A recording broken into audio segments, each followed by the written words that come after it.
So I'm in my basement right now. I'm going to start a project I've been wanting to do for quite a long time.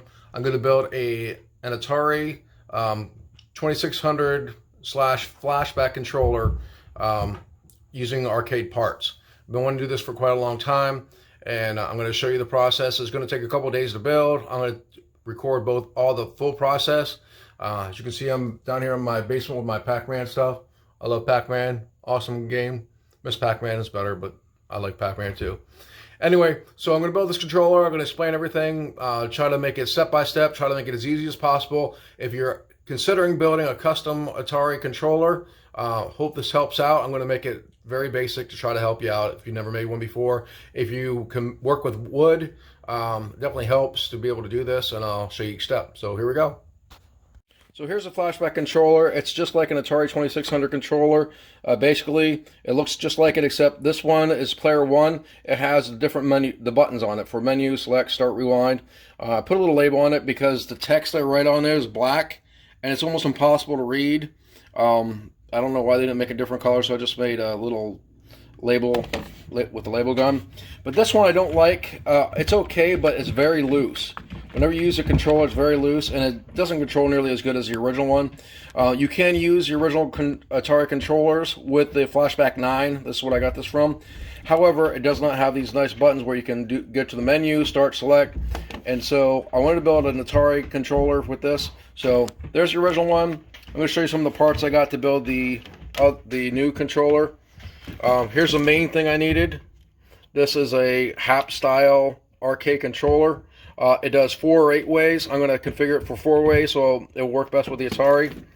I got some buttons here. I'm going to need enough buttons. I'm going to do 2 fire buttons, one on the left, one on the right.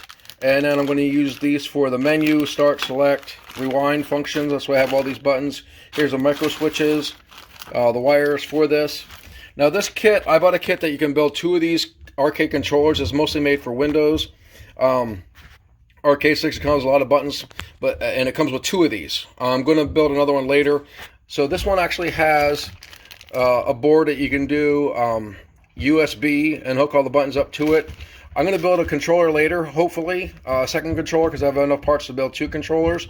But for now, I'm not going to be using this USB for this one. It's just going to be strictly for Atari 2600 and the Atari Flashback. Now, when you start out, you're definitely going to need all these parts or similar parts. And I'm going to use this wood. This is sanded plywood. It's about 1/2 inch. This one is, I believe, 2 foot by 4 foot wide. It's very long. It's going to be enough to build a couple controllers with it. And when you start out, I recommend building a template. This is a very ugly template I built, but this is basically how it's going to be. The buttons placement is not very good on this one. I kept moving them around, but you can see this. The top buttons are going to be up here. I'm going to have a button on the left and a button on the right, and this is basically where the controller joystick is going to come through, which you'll hold for that. So I was going to use this basically as a template. I like on the Atari 2600, what's kind of unique about this is the button is on the left. On the arcade sticks, the buttons, you're usually using your left hand to control the joystick and your right hands for the buttons. However, on the Atari, your left hand is used for the button. And when you get used to this, I've been playing it this way for my whole life. I don't want to use my left hand on the controller. I want to use my right hand on the controller. So I'm going to make it so you can use it either way, have a button on each side. This is the basic template. I recommend doing this before you cut everything, because if you make a mistake, you don't like it, it doesn't work, your measurements are off, then you wasted your good wood. So if you have scrap wood, build a template on that, and then basically do it on here. The next step, I'm ready to go. I'm going to cut the wood, and we'll see how it goes. Goodbye. Okay, so the next part is to cut the wood the size that you want for the box. I decided to go with 8.5 inch. So if you look down here on the wood, I have it measured to 8.5 inch on both sides. And then I'm using this 2x4 as a guide. If you have a table saw, it's going to be a whole lot easier. If not, use a 2x4. You got to use some of these clamps to hold the board down. And then you measure 1.25 inches to where the wood is to use as your guide. So that will give us almost a perfect cut at 8.5 inches. And this will be for both the top and the bottom. So I'm going to cut this right now.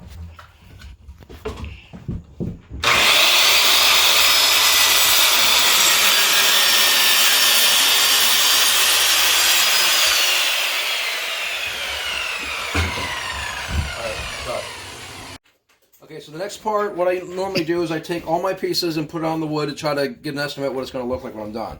So right here you see I have the controller in the middle. I have a fire button on each side. I have the menu, start, select, and rewind button is going to be up here. Now, when I measure this out, it looks like I want to go with about 11.5 inches is about how long I want that to be. Normally that's what I would cut it to. But in this case, when I measure the entire piece of wood, it comes out to 23 7/8 inches long. So what I'm going to do is I'm just going to cut this board right straight in half, and then that way I don't have to make two cuts. Just one cut, I'll have a factory cut on each end, and then just one middle cut in the middle. So with that being the case, I did the math, and it's going to be 11 15/16. So what I'm going to do is mark it 11 15/16. I'm going to cut it there, and then I should have two perfectly side for the top and the bottom. Cut. All right, so now we're going to cut this board in half for the top and the bottom. If you look, I measured this about, it was 11 15/16. I've made a little bit of adjustment to make it more even. It was off just a little bit. And then I have the guide here about 1.25 inches from the board from my guide. So now I'm going to go ahead and make a cut.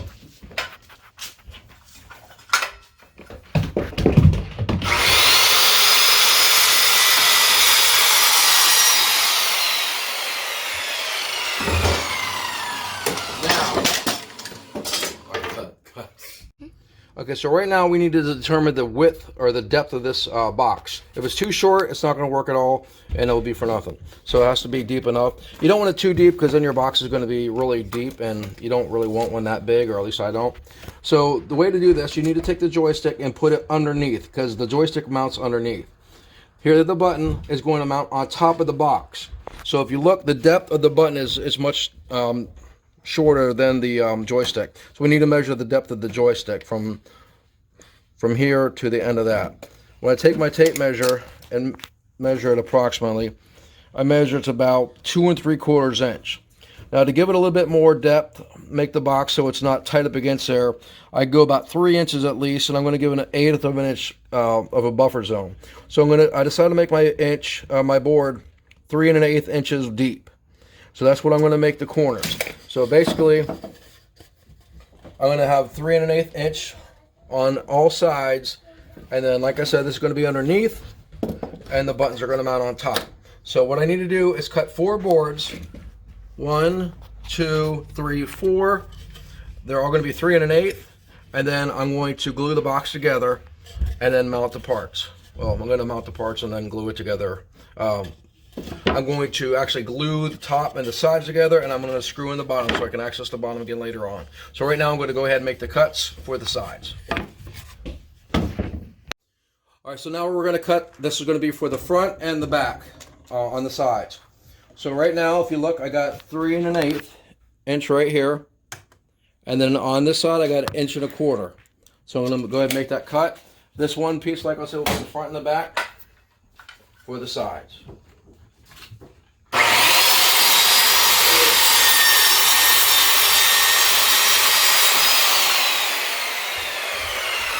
Alright, so now we're going to the sides for the left and the right side. If you look, it's going to be an identical cut to the last one we just did. There's 3 1/8 to that line, and then to the guide is 1.25 inches. So I'm going to go ahead and make this cut.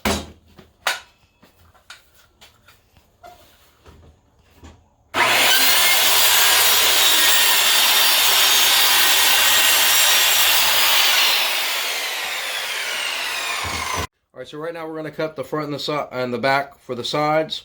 I measured 11 7/8 about. I'm going to use my speed square as a guide and just cut this right in half.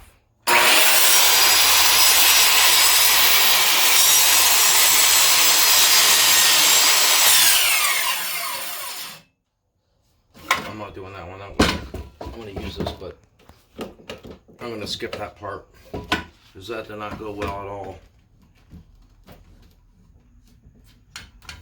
Don't record this part. Alright, so now you can see basically what the box is going to look like. We got the sides on it. Now we need to just cut the 2 ends, the left and the right side. Now, this is 8.5 inches wide. These are 1/2 inch wide, so we need about 7.5. So when we measure this out, it comes right up about to 7.5 inches. So we're going to cut our second board right here, 7.5 inch twice. And then we'll have our two, the left and right side cut. All right, so right now we're going to do one of the sides. Like I told you before, 7.5. So you look to the measurement. There's 7.5 to that line, and again 1.25 inches to there. So now I'm gonna make sure this is nice and tight. Last time it slid, so I'm using these other clamps.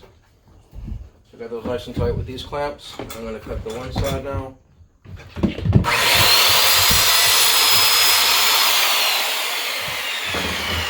So the first one was about 1/8 of an inch or 1/16 of an inch short because of the thickness of the saw blade. So I made this one just about 1/16 of an inch, a little bit wider. Okay,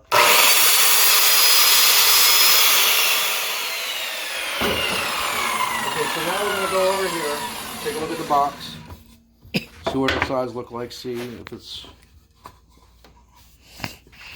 where it's supposed to be.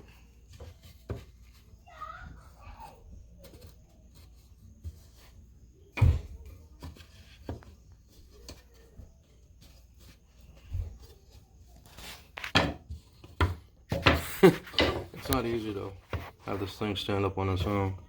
Yeah, so you gotta glue it. But you can't glue it until you know for sure if it's right.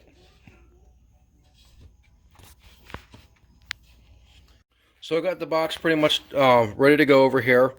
There's the other side. I ended up cutting a second for another side over here because the first one was just a little bit too short and I had an extra piece, so I was able to cut one that fit perfectly. And since I have this extra piece left over, what I decided I'm going to do, I'm going to cut 1-inch corner pieces. I'm going to glue them right into the corner there to solidify the corners and to make it easier to screw into for the bottom. So I'm going to take this piece, I'm going to cut it inch pieces, 4 of them, and then put them in the corners and glue them in there. Okay, so this next part was more difficult than I thought it was going to be. Basically what I did is I took the board and I put all the parts on it and kind of eyeballed where I wanted them to be approximately. And then when I got them about where they wanted to be, I took everything off.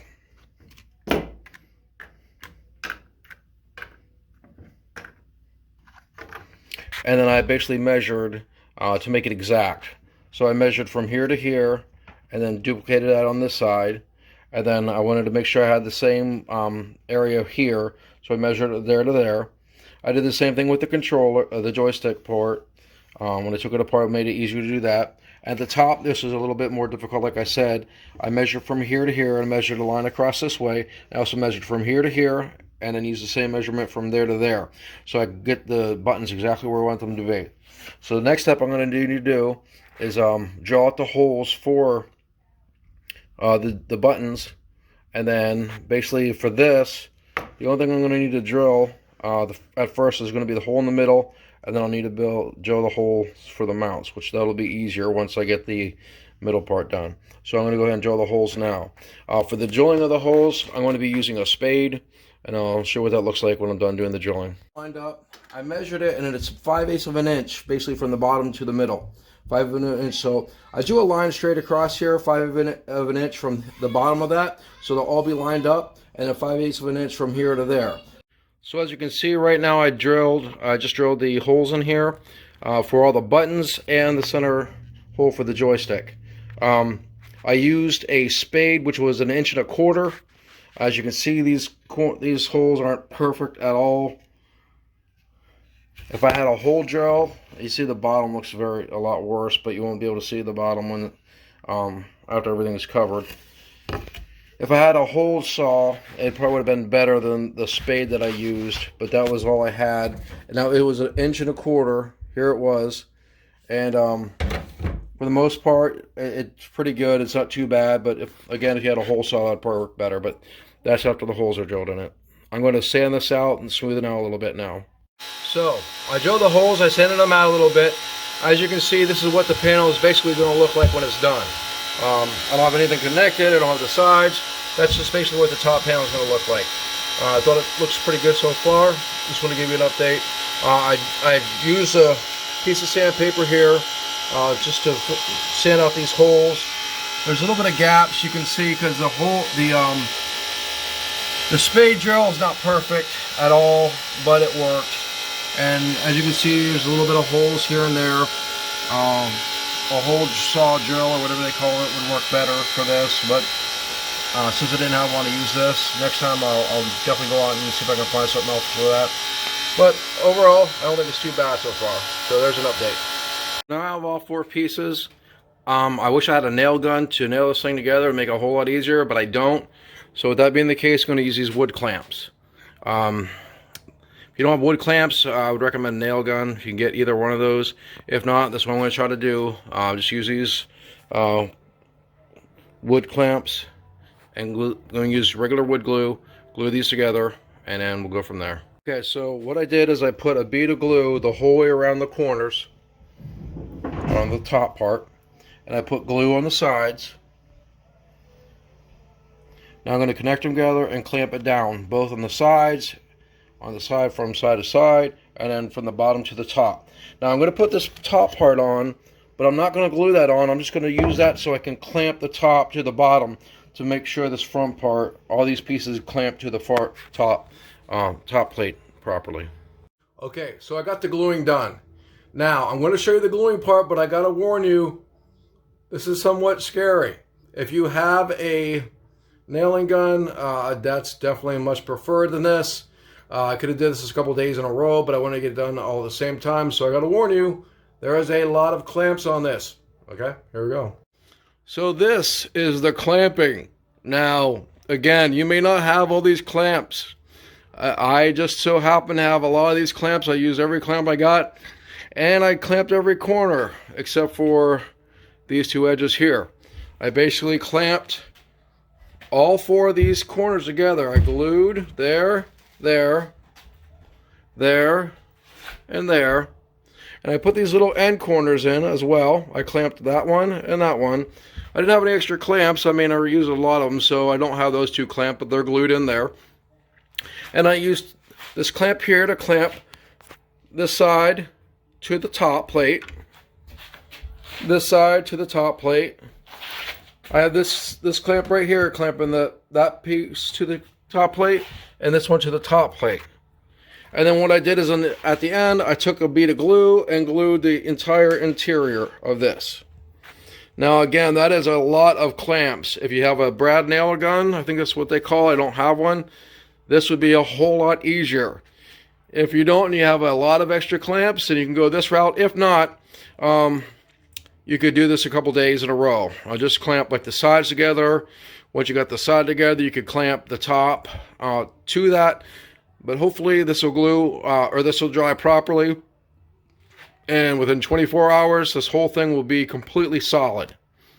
Hopefully. We'll find out tomorrow, I guess. Until tomorrow, this is Larry signing off for today. So last night I looked at the corners here. I had the clamps in the middle and it wasn't holding it down over here and over here. So I used a big concrete block.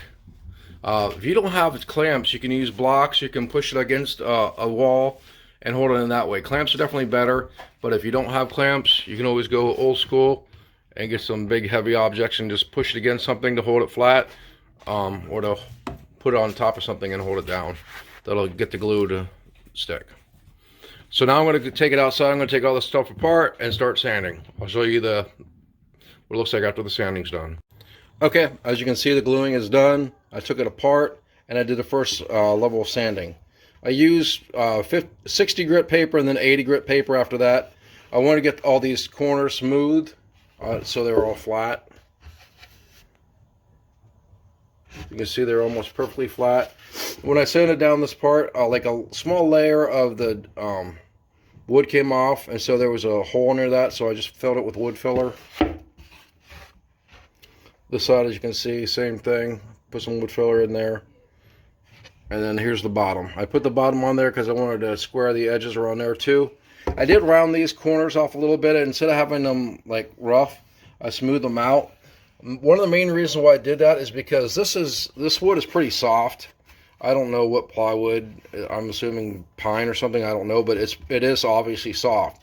And if there was a tight corner here, I think it may have splintered a little bit.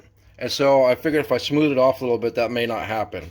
And I think it feels a little bit better. If your hands on it, you're not going to it's not going to be really tight. And so far, I think it's pretty good. It sounds like a wooden box too. I mean,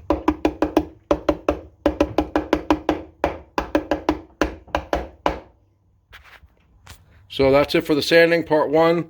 Tomorrow I'm going to do another sanding on it, and then hopefully get the painting going. That's all for now. Goodbye. So here they are right now. I just spray painted them. I had to do a little bit more wood filling than I thought I was going to, because there just was a bunch of cracks, and every time I would sand I would get a little bit more because it's plywood. But anyway, I did a bunch of filling, and here's the spray paint I got done right now. So it's coming along well. I'm looking forward to putting this thing together and getting it going finally. So here's the box right now. I did about 3 or 4 coats of spray paint, and then 3 or 4 coats of clear coat. I'm just waiting for it to dry. Tomorrow I'll be putting the buttons in and getting it going. So I'm excited to get this thing finally running. But it's looking pretty good so far. Until tomorrow. Alright, so I just put all the buttons in. I had to drill a hole here to put the Atari cord in there. So I got this hooked up. I didn't put the joystick through, so it would be easier to wire everything up. I'm going to put the actual joystick through it last. We're going to put on all the switches, all 6 buttons, and then run the wiring, and then I'll be ready to put the joystick in and give it a try. So here's the next step. Okay, so now I have all the micro switches in there, and all the wires are connected to each one. So now I need to ground everything together. It's going to be the blue wires are all going to be ground, and then the white wires are going to be the positives. I'm going to basically combine all the grounds to this cable here. I'm going to have to snip off all these small end connectors and then solder everything together. So I'm going to do that now. Okay, so here I made a chart of what the pinouts are supposed to be for the Atari controller, and here's the pinouts for the Flashback. I'll put it here if you want to pause the video and write these down. You can find these on the internet too. It's easier. The Flashback is harder to find, so this may be helpful here for you. And what I needed to do is I have this cable I got for the Atari. This is the one that goes into it here. This one did not come color-coded, so it didn't tell you what these colors of the wires are. So you had to figure out which one is which, and they told you to do it by using a paper clip. So as you can see, I got a paper clip. I had to snip, or this is plastic coated or something, so I cleaned it off. And then you can see I got the end there. What I did is I put it in each pin in there. I put it to my multimeter, and then I used the other one, and I would touch the wire to figure out which one it was. Pin 9 I found was brown, so you'll see that the multimeter says 1. I'm going to touch it to the brown wire. You see it changes. So that's telling me that one is brown. So for this specific wire, this is my color cable, or my color code. So the official color code for the Atari was right here. This one does not match. The only one that matches is 8 black. Whatever cord you get, it very well could be different, so you want to test it out, the pins, before you wire it up, or it's not going to work. So that was this step. Okay, so this part was the hard part. We're kind of hard because I had to ground every single one of these wires together. So I just put it in this big wad of wires and put with the black ground wire from this, and then I soldered it together right there. You can see it's kind of a wiry mess right now, but that's the easiest way to get this done. So that's how I got it done. Now what I need to do is wire each one of these buttons to here.